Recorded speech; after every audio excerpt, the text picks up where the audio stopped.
The day started. We received a phone call to rescue a mother and baby Gibbon. The route bigger when we went down to floodgate and to criminally shine Calbox.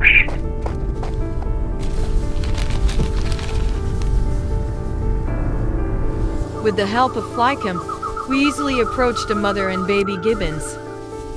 The burn was very severe and deep. We gave first aid, then took him to the medical tent.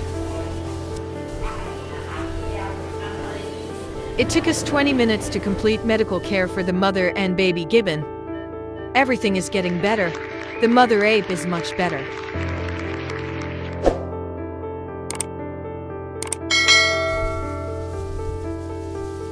Now it's time for the mother and baby apes to return home. Subscribe to our channel to join us in rescuing animals.